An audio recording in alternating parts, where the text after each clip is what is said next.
Welcome to Grain Rainbows, the podcast community for people coming out LGBT plus later in life. I'm your host, Dr. Ginger Campbell, and today's episode is an interview with Eric Marcus, author of Making Gay History, the half-century fight for lesbian and gay equal rights. I actually discovered Eric's work because of his wonderful podcast, which is also called Making Gay History, but I'll let him tell you more about that himself. After the episode, I hope you'll send me feedback. My email is grainrainbows@gmail.com. You can also record a voice message at speakpipe.com/Doc Artemis. For links to Eric's work and previous episodes of Grain Rainbows, please visit our website at grainrainbows.com. And please stay tuned after the interview for my closing remarks. So, Eric Marcus, it's great to have you on Grain Rainbows. I'm delighted to be on your show, but I have to admit that it's a little shocking to be in the stage of life where I'm definitely graying. Well, I'm a little bit past the shock, but I appreciate what you're saying. Yeah, I just celebrated my 60th birthday, so I'm almost used to the idea. I'm guessing once I'm into my 60s, I'll be even more used to the idea. My friends who are in their 70s all talk about how lucky I am to be so young, so I have to take them at their word. Right. Well, we're practically contemporary because I'm 63. Before we talk about your work with Making Gay History, will you tell my listeners a little bit about yourself? Who is Eric Marcus? That's such a good question. That's a question that I've asked many people I've interviewed. The shortest version I always use to identify myself is short gay Jew from Queens, not far from where Donald Trump grew up, horrifyingly. So I am the product of a socialist mother and a communist father who were first-generation American. Three of my grandparents came from Eastern Europe. One of my grandparents was born here, but he was the only member of his family to be born here. So classic Jewish immigrant family, people who ran from pogroms. And I've often joked, and if one can joke about these things, that my family were the kinds of people who would only run when faced with a gun. Otherwise, they were not people who would have gone far. They were not the most adventuresome people, but they were in search of a better life for their children and lived through pogroms and lived through World War I and found safe harbor here in New York. So you're a lifelong New Yorker. I am, product of New York City public schools, and then went on to private college at Vassar College, and then on to Columbia University for a master's in journalism, and then much later, a master's in real estate development. So I'm curious, when you went to Vassar, had it just gone co-ed? Vassar went co-ed in 1969. I arrived in 1976. So by the time I arrived, my class was almost 50-50, men and women. So one of the things that appealed to me about Vassar was the fact that it had been a women's college. Its focus was not on sports and guy stuff, and that kind of thing would have put me off. I went to see lots of different schools. The traditionally male schools were way more male than I would have liked. So Vassar, when I was 17 years old, was a perfect fit for me. I'm not so sure it was so great for the women that it went co-ed, but it was a good place for me. And how old were you when you came out? 17. It was not the most graceful coming out. It was pretty messy. I really struggled because the last thing I wanted to be was different. I imagined a life for myself, and that life didn't include being something that people considered to be disgusting, sinful, and criminal. I was one of those kids who did everything right and knew that this one piece of me, or a fundamental part of me, was something that people looked down on and considered to be awful. And when I was growing up, there weren't examples of people who led happy gay lives. I didn't know any gay people. I didn't know any couples. It wasn't what I wanted. So it was the summer of 1976, before I went to college, that I was introduced to a young man who was a college student who lived down the block from me, who was gay. And he was the first person who told me he was gay, and he was the first person I told I was gay. But I really didn't finally say to myself, this is it, not changing, because there's no changing, until I was 21. But in the interim, I had a few boyfriends, so it wasn't as if I was pretending I was otherwise. Almost every guest that I've had on the show has said that coming out's not really something you just do once. No, I still do it. At the grocery store when my partner and I were shopping. It's now a couple of years ago. And the checkout person looked at us and said, "Are you two brothers?" And you have to decide in a moment like that, what are you going to say? And I'm sorry that I didn't say, "No, we're a couple." I was so surprised because we don't look alike. We're about the same height. We both wear glasses, but he's Austrian-Irish Catholic with white hair. And I always joked with him that he's the whitest man who's walked the planet. And I come from a Jewish background. I have brown hair, and we don't look alike. But in that moment, I said I just said no. I had this vision. It's like this wiring in the base of my skull that goes to the darkest places. And I had a vision in that moment of, if I said, "No, we're not brothers, but we're a couple, and we've been together a long time," or "He's my husband," a vision of a spotlight shining on us. This is in upstate New York, where we were for a weekend, shining down on us, and an announcement over the loudspeaker saying, "Aisle 2, homosexuals." It's very hard, I have found, to overcome that early wiring, which was the product of the world in which I grew up in the 1970s, which was so different from the world in which we live now. So there was great reason to hide who I was back then. There's much less reason now, but I still worry. And when we've traveled in different parts of the world, there have been places where we've had to be concerned again. Right. And the reason I brought this up is that I've already started getting emails from people who are saying they still feel they can't come out. And I'm not sure exactly what age they are. I'm eventually hoping to reach a truly older audience, baby boomers and beyond. And we did grow up in a time when you just wouldn't have come out. I mean, I had a lot of friends. I played softball, but I was straight, and I had all these lesbian women that I played with that they would have lost their jobs if they had been out. And so I can appreciate why, a person my age or older might still not want to come out. And so I just think it's important to acknowledge that that's probably a function of our age, because we can't, like you said, overcome the early wiring. Well, and the rules changed. Yeah. And it sometimes makes it hard to connect with younger people who don't appreciate how much things have changed. Yeah, and they can't know. They can't know what our world was like. And I was introduced to a friend's friend who wanted to talk to me about writing a book. And he was, as I came to understand, deeply closeted. And as we were leaving lunch, he was juggling 2 phones. And I said, "Why the 2 phones?" He was retired. He said, "Well, one's my straight phone and one's my gay phone." And I just couldn't believe it, that at this stage of life, he was so worried about what people would think, but it was mostly in his head. And it makes sense. And as a younger person who didn't live through times that were as difficult as the times that he lived through, I have to really force myself to have compassion and to try to understand what his world was like. So even though we're only about 10 or 15 years apart in age, the times had shifted so much that I can't know what it was like to grow up in the 1960s and 1950s when you really had to hide it, or you couldn't have life. I mean, it was a matter of life or death. Yeah. So would you like to talk about how the book, Making Gay History, came about? Yeah, the original book was called Making History because my publisher was afraid of having the word gay in the title, that the salespeople at what was then called Harper & Row, it's now HarperCollins, that the salespeople would have difficulty selling a book with the word gay in the title, and that bookstores would not likely sell the book face out if it had the word gay in it. So it was called Making History. I got a call in 1988 when I was working at CBS News here in New York from an editor at Harper & Row who asked if I would be interested in writing a proposal for an oral history of the lesbian and gay civil rights movement. And it came to me as a surprise, and I said, "Why?" I said, "I'm not an academic. I'm not a historian.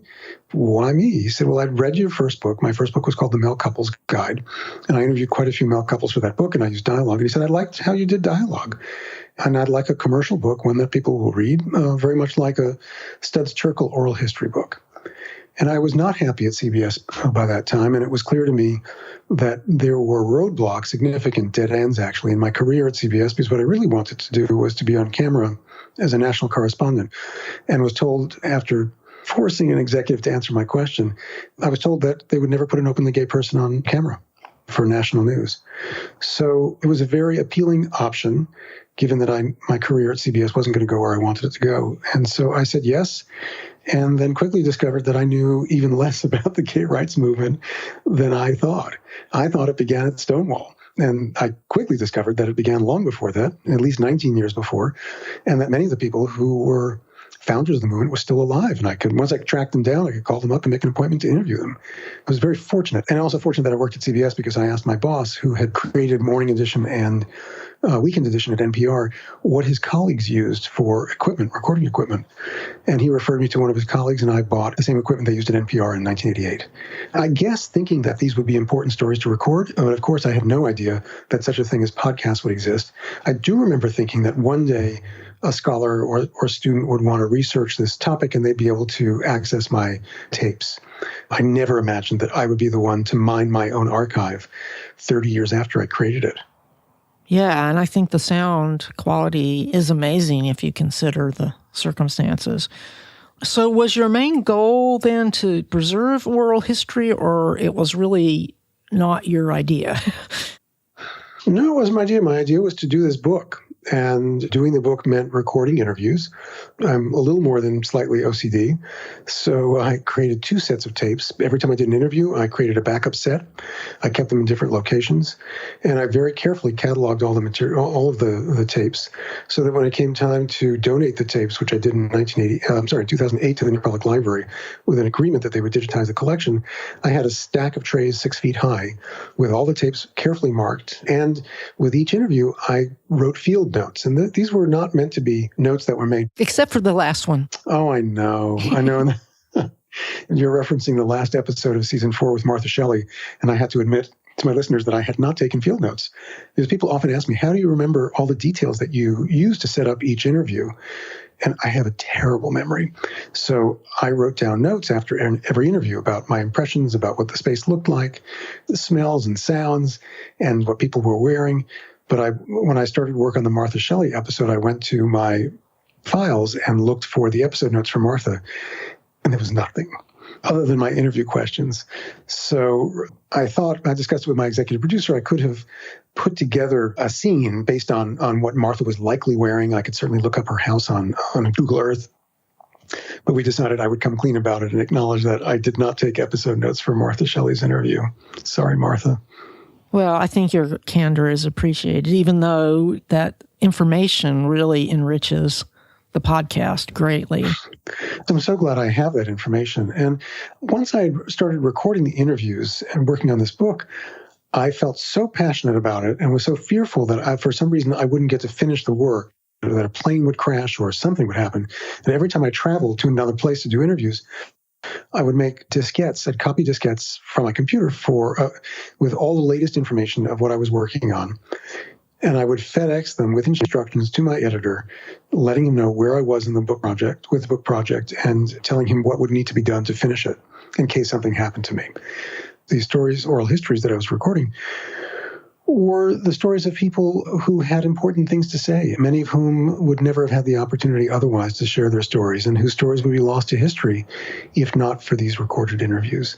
So I knew then that they were important stories and that somebody would find them of interest. And I felt very responsible to the people I interviewed, and I produced this book, which I thought would be the principal way in which readers would get to know these extraordinary human beings. Right. So the focus of the book is the individual stories of the people that lived through the times that they were both different and similar to our own times. What was it like for you interviewing all these people who had such a wide variety of life experiences? Well, sometimes people were very familiar to me in terms of type anyway, like Martha Shelley, who grew up in New York. And then sometimes they were people I'd never crossed paths with in my life before, like Sylvia Rivera, who was the first drag queen I'd ever interviewed. And I felt very much like a fish out of water when I arrived at the tenement building where Sylvia lived in a small Hudson River Valley city. But I also discovered over time that people were simply people. However they looked or dressed, that they were human beings who had struggles and stories and were motivated Actually, what was so interesting was to find that people were, across the board, were motivated by two principal things. One was anger about what had been done to them or someone that they loved because they were gay or gender nonconforming.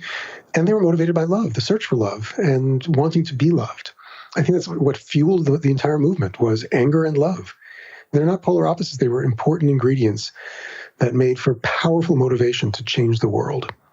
So I'm sure every reader or listener is going to have certain stories that really stick out for them. I found the interviews with Ellen DeGeneres and Evelyn Hooker particularly memorable. Obviously, Dr. Hooker is no longer with us, but would you talk briefly about why her work was so important? I adored Dr. Hooker. She was one of my favorites, and I say that about a lot of people I spoke with. But she was someone who I really adored and wound up staying in touch with through the rest of her life. She conducted the first comparative study between gay men and straight men in which she demonstrated definitively that gay men were no more psychopathological than straight men. Up until that time, and she presented her study in 1956 at the American Psychological Association convention in Chicago, up to that point, no one had thought to question the assumption that gay men were by nature mentally ill. Now, if you can imagine what the times were like, she was first challenged to do this work in 1947 by one of her gay friends. She didn't start really serious work on this until the early 1950s. She applied for and got an early NIMH grant, National Institutes of Mental Health, in 1953 during the Lavender Scare and the Red Scare. And here she was, a woman psychologist, a PhD psychologist, proposing to study homosexuals. She guessed that at least somebody high up with an NIMH was gay who gave her this grant. The person who gave her the grant flew out to meet with her first to make sure she wasn't a crazy person. So what she did is she got the ball rolling in a process that ultimately led to the delisting of homosexuality as a mental illness in 1973 by both the American Psychological Association and the American Psychiatric Association. Her work was foundational. So she compared 30 gay men to 30 straight men. She said she had no trouble getting gay men, but she had a lot of trouble getting straight men to talk about their sexuality. It was such a different time in the 1950s. So she conducted this work and she persevered. And she said when she gave the presentation, she just about blew the roof off the convention hall, and that there were people who would just as soon shoot her as look at her because she was upending common beliefs and theories that people were very attached to about the nature of homosexuality. Yeah, and there was a lot of political backing for that. And that was one of those examples of people misusing science. Yes, but she used science in a definitive way, and she enlisted the help of psychiatrists who nobody would question, psychiatrists who were firm in their belief that based on the tests that she gave, they could tell who was homosexual and who wasn't, and they couldn't tell. Yeah, that was the best part. And she was this big personality. She was a big person and had this big personality, and which served her very well in her work, and just a totally charming person. It was hard not to be impressed by her and taken in and by her and to feel good about being in her presence. When I was visiting with her in her apartment, where I interviewed her, she took me on a tour of the apartment and showed me her office where she had all the original files from these interviews that she did for her study. And I touched the file cabinet. I remember thinking, what was contained in that, the lives, the stories that were contained in that, and how much was riding on those tests, those interviews for the gay men anyway, not the straight men, how much was riding on that. So she's really one of the heroes of our movement and is little known by people today. So I'm especially pleased that I have this interview with her and that we were able to share her story with the world through the magic of recorded voices. Yeah. And then you talked to Ellen DeGeneres when she was at a very low point in her career, after Ellen had ended, but before she had her comeback. Have you had a chance to talk with her again since then? No, that was the one and only time that I talked to Ellen DeGeneres. She was at a low point, and it's the Ellen that we meet in Making Gay History in her interview is so much different from the Ellen we know from television now, because the Ellen on television, as she has said in interviews, is a character. She's a regular human being, and she was at a point at which she didn't know if she'd have a career. She was very gracious and very open. When I arrived at her house, she thought that she'd forgotten about the interview, and she thought that I was a reporter from the National Enquirer. She said I looked like one of those guys. But then she realized who I was, and she greeted me at the door in her jammies because she'd gotten up from a nap and couldn't have been warmer and more open. I don't know how she would be now to interview. It would be interesting to have the chance to talk to her again. I'm going to interrupt this interview just long enough to remind you that if you review Grain Rainbows in iTunes and send a screenshot of your review to me at grainrainbows@gmail.com, I'll send you a $10 Amazon gift card. Also, please subscribe to Grain Rainbows in your favorite podcasting app. After all, it's free. Now, let's get back to the interview. So, would you like to share a few of your favorite stories? Among the stories that I like best, the people that I like best, not necessarily people I actually liked. So one of them is Hal Call. Hal took over the Mattachine Society in 1953, and he was a misogynist, sort of the worst kind of misogynist, but also a very brave guy. He used his real name at a time when very few of the activists did because it was so dangerous to do so. And he fought against police entrapment of gay people at a time when it was something that nobody else was doing. So he was very brave, and he also challenged me to think about my own prejudices against someone like Dick, who was very focused on sexual liberation, which I found a little tough to take. I interviewed him in his porn theater in the Tenderloin district of San Francisco. At the time, I didn't like him, but looking back on that interview, and with the perspective of 30 years, I can see what an important figure he was in the movement. One of my absolute favorites who I really liked was Lisa Benn, or Edith Ide. Lisa Benn was her pseudonym. Lisa Benn published the first, what she called a magazine, what we would call a zine now, on her office typewriter at RKO Radio Pictures in 1947. It was a zine called Vice Versa, America's Gayest Magazine. And she typed it through twice using 5 sheets of carbon paper on her office typewriter. And she wrote an essay called The Whatchamacolumn. And in one of the columns, she wrote about what she hoped the world would be like for gay people one day. And she predicted the world in which we live now in 1947, which is absolutely remarkable. And the sad thing is when she died at age 95, just a few years ago, there were no obits, not a single one. Even though she's recognized now as an important figure, there was no acknowledgement of that in the mainstream press or even in the gay press. What I also loved about Edith was, I would call her Edith, but her pen name was Lisa Benn. She sang songs in gay clubs in the 1950s and 60s. She wrote her own lyrics to popular music and also some of her own songs, but she didn't like the entertainment at that time, which was often derogatory in terms of the jokes that were made to play to the straight people who came in the evenings to watch the girls dance in the gay clubs.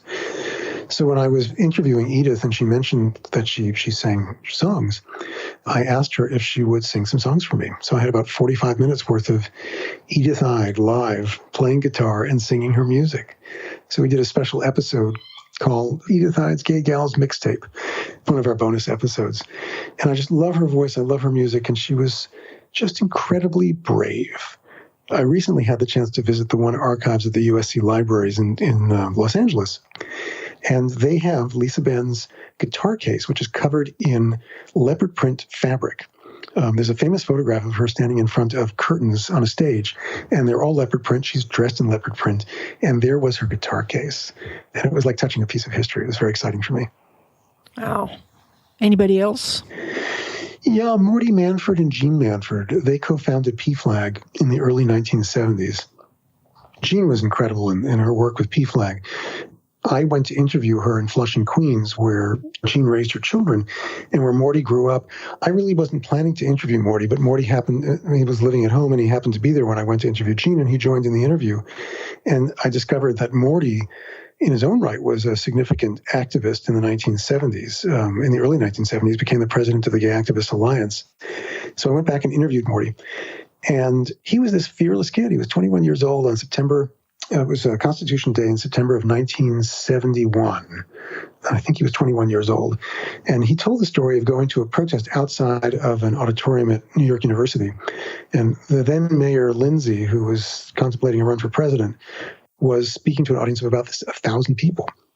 And the protest, which was a quickly organized protest by gay activists, was a protest about the fact that gay people were being beaten up in the village by the police and arrested. He said he doesn't know how he got into the hall, but he got into the hall. And he said, there I am standing at the back of the auditorium, 1,000 people in the audience, and Mayor Lindsay up at the podium, and what was I going to do? And he's telling me the story. He's in his late 30s when he's telling the story. And he starts laughing. And he said, well, what I did is I walked down that aisle, stepped up on stage, and took the microphone away from Mayor Lindsay. And got to say a few things, and then he was hauled off the stage and thrown out of the auditorium. And even he couldn't believe what he did as a young man. Morty died just a few years later of AIDS, and one of his concerns that he expressed toward the end of his life was that he didn't think anybody would ever remember what he did, what his contributions were to the movement. And his mother told me this. She spoke with me by phone, and I said, would Morty like to hear his chapter from the book? So I was just then finishing up the book. And so I sent her his chapter in the book, and at that point he was bedridden and couldn't read himself. She read the chapter to him. So it makes me feel especially good knowing that Morty's story is immortalized in the book, and we did an episode with Morty as well. I think I called him Fearless Youth in the book. So he's an inspiration to me. That's really special that he was able to know that before he died. Yes. As you look back on the experience of recording all these interviews for your book, what was the most important lesson or lessons that you learned? To keep my mouth shut. That was an important lesson. What I began doing was to keep a finger over my lips, to remind myself that these interviews were not conversations. These were interviews. And while I wasn't thinking that I would use these in a podcast, and especially when you're doing, as you know, from recording, it's really difficult when someone is interrupted. It makes it very hard to edit. But I found that silence was important. It left space for people to say things they might not otherwise. So I had to get comfortable with silence and not rushing in to fill the space. And by keeping a finger over my lips, it reminded me that I should give that space time to unfold. The other lesson I learned was to not leave a question on the table. When I was transcribing, I transcribed all my own interviews. I had a very limited budget, so I did them myself. I sometimes, in looking at them as I've gone back to work on these episodes, there are places where I made notes to myself saying, this is where you should have asked this question. Why didn't you? And I could tell I was very frustrated with myself. But as time went on and I did more and more of these interviews, I learned not to leave a question on the table. And sometimes questions weren't easy to ask. I remember I was interviewing Damian Martin, who was one half of a couple. It was Damian Martin and Emery Hetrick, who founded a very important organization. Well, two. They founded SAGE. They also founded what was called the Institute for the Protection of Lesbian and Gay Youth, later called the Hetrick Martin Institute, now called HMI, based here in New York. And Emery had died of AIDS. Damian was ill himself. And there was a point in the interview where I knew if I asked one more question that he was likely going to be in tears, and I might be in tears as well. And I thought to myself, I'm not going to have a chance to ask this question again, so you better ask it now. And I did. And it led to a whole conversation about death and dying and about how he wanted to be remembered and what was important to him. So I came to discover that if people didn't want to say something, they would tell me, but that I shouldn't be the one to decide. People could tell me that. And in fact, I don't recall a single instance where someone said to me they didn't want to answer my question. I did other books where people sometimes said, not talking about that. But with this book, I don't recall a single person ever saying that they didn't want to tell me something. In fact, people were very eager to share their stories. Most of them had never been asked or had only been asked on rare occasion. And most felt forgotten, long forgotten, especially the people who had been involved in the movement prior to Stonewall. Right. It's really important to remember that although Stonewall was important, it wasn't really the beginning. No, that's a battle I've been fighting for ever since that book was published. I've written any number of letters to the New York Times saying when they refer to Stonewall as the beginning of the gay rights movement, it wasn't the beginning. And what we do when we say it was the beginning, or we call it the beginning of the modern gay rights movement, we discount or completely erase the contributions of the people who came before, who were doing very modern things by the standards of their time in the 1950s and 60s. So I always refer to Stonewall as a key turning point, as a catalyst for dramatic change. but I do not refer to it as the beginning of any. It was the beginning of a new phase or a different phase of the movement, but it was not the beginning of the movement. The first gay rights organization was founded in 1897 by Magnus Hirschfeld in Germany, in Berlin. And we can trace the threads of the Mattachine Society in 1950 all the way back to Berlin and Magnus Hirschfeld's organization. So we owe a debt of gratitude to Magnus Hirschfeld and his institute, which celebrates its 100th anniversary at the same time that we have Stonewall 50 here. So I really appreciated that for season 4, you focused on the earlier parts of the movement, especially that Magnus Hirschfeld episode. That was a really good one. So what was your biggest surprise in this project? I think my biggest surprise was the level of interest. When we first started this, I remember the first season, we were so excited. I think we had 25,000 episode downloads. And to date, we've had 2.2 million episode downloads in 200 countries and territories around the world. And we hear from our listeners, and listeners as young as 13 years old.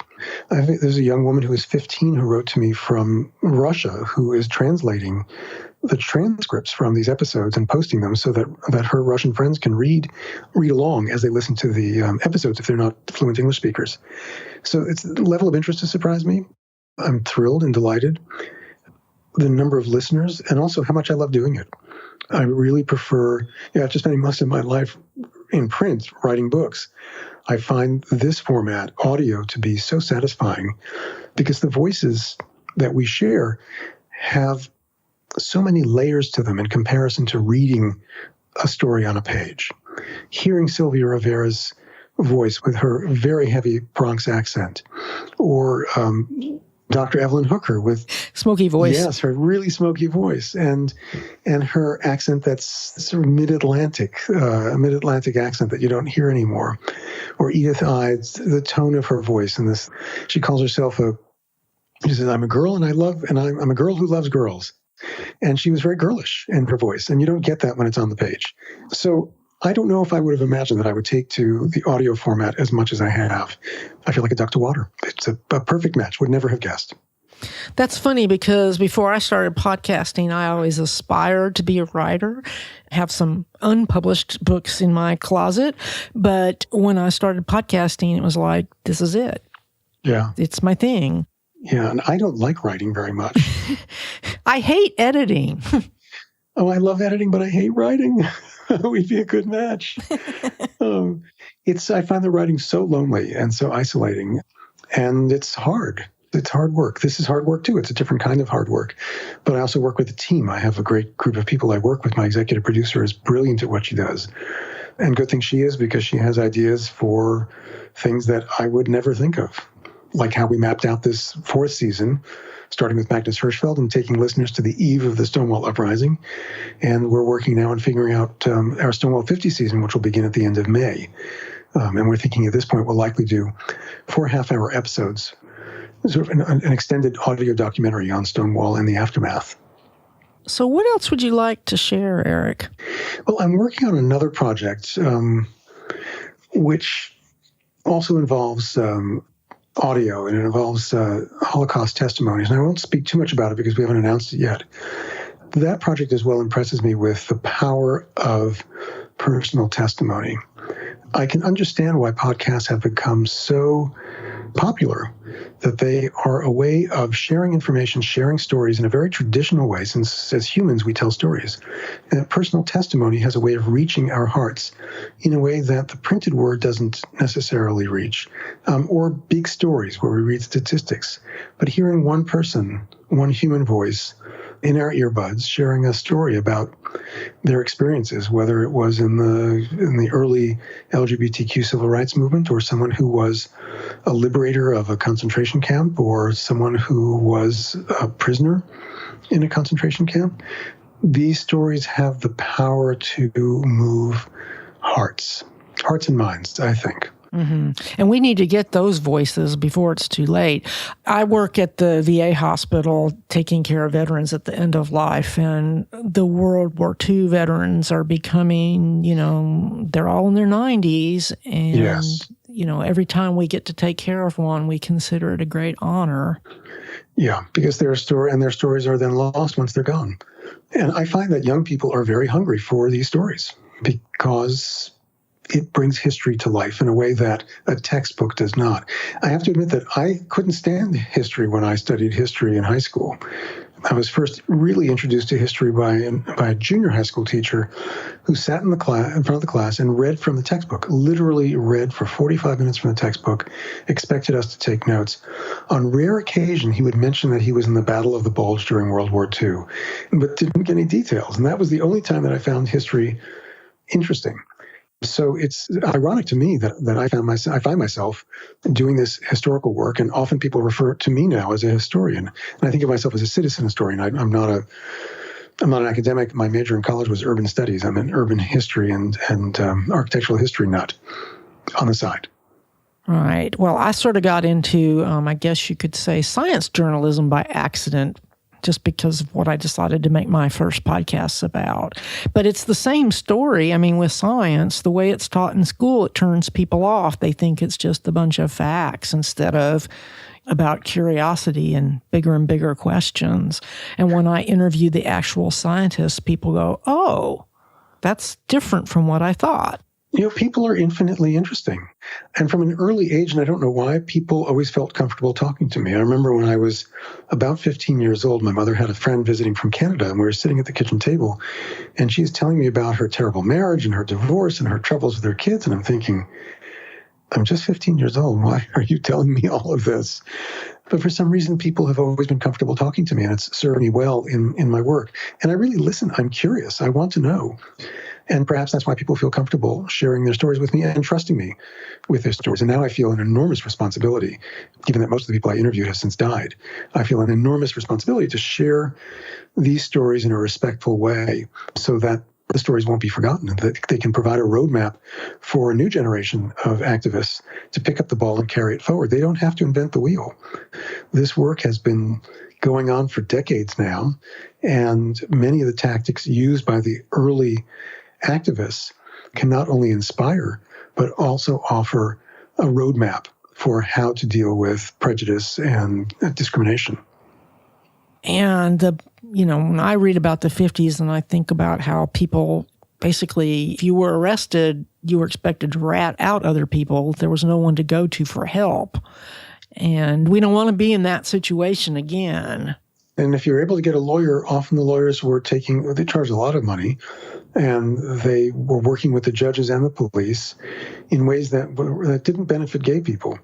But the problem for gay people was that if you got arrested and your name wound up in the newspaper, which was often the case in those days, if a bar was raided, they would print your name, your address, your place of work in the newspaper, and it would ruin your life. And for people who had jobs that required licenses, whether you're a hairdresser or a lawyer, you could lose your license to practice law or to be a hairdresser, and that was the end of your life. You were ruined financially. One of the stories that I came across when I was doing the book was about the Lavender Scare, and I wasn't aware of this, that in 1953, President Eisenhower signed an executive order essentially banning gay people from federal employment. And I knew that lots of people lost their jobs, and the story of Frank Kameny is one that illustrates the experience of someone who had been fired during that period. And Frank became a major figure in the gay rights movement of the 1960s as he fought the government about his firing. There's a new movie coming out called The Lavender Scare. It's a documentary, which I had the chance to watch recently. And it was unbelievable what happened to people during that period. Thousands upon thousands of women and men were forced out of their government jobs. And many of them had ruined careers. Quite a few killed themselves. And it was a huge government effort to root out gay people. And, you wonder why more people didn't come forward. It was still the 1950s, and all they wanted to do was get on with their lives. But it's shocking, the amount of discrimination and the organized witch hunts with people turning each other in. It's a shocking story. And I'm hoping that these stories will now be taught alongside the Red Scare, because this was a concurrent scare that affected thousands upon thousands of LGBTQ people. Yeah, and like during World War II, they didn't care because they just wanted bodies. And then as soon as World War II ended, they basically turned on both the men and the women. This is especially in the military. Yes. And for women, I know that they didn't even have to have any kind of evidence. They could have, you did something when you were a teenager one time, and they would use that. One of the people I work with, knowing you're also expected to turn people in, and one of the people I work with had that experience of being thrown out of the military because she was, someone reported her, and it was the end of her military career. And this is far more recent. It's crazy. You look back at this history about the numbers of lives that were ruined because the society in which these people lived believed that homosexuality was something evil and bad, that we were the other, to be rooted out and destroyed. It's tragic, the number of lives that were ruined. And then you look around today at the people there are still people around who are deeply closeted, who are in positions of power, who work against other LGBTQ people, which I find very confounding. Yeah, I mean, you could understand somebody like J. Edgar Hoover because it was fear. But what's going on with them now? I guess it's probably still fear. Yeah, still fear. I know people who are closeted who are my age, married in heterosexual marriages and closeted. They were fearful of not being able to have the lives they wanted, but it's led them to tie themselves into knots so that they could live a life that they thought they wanted. But, to my mind, you only get, you're only here one time. And what a shame to be forced into living a life that isn't the one you wanted. And also think about the people who were affected by that, the spouses and the children who wind up living with someone who is fundamentally not true to herself or himself. Yeah. Well, I think we're about ready, but if there's something else you want to say before we close, I want to give you another chance. I think I'm about spent. Well, it's been great talking with you. I've wanted to do this interview ever since we met in Boston, so I'm glad we finally got together. Well, thank you for having me on your show. I really appreciated having the opportunity to speak with you. And my show doesn't have very many listeners compared to yours yet, but hopefully they will go and listen to yours. I hope so. And all of our episodes can be found at makinggayhistory.com or wherever you get your podcasts. Absolutely. Thanks again, Eric. Thanks so much, Ginger.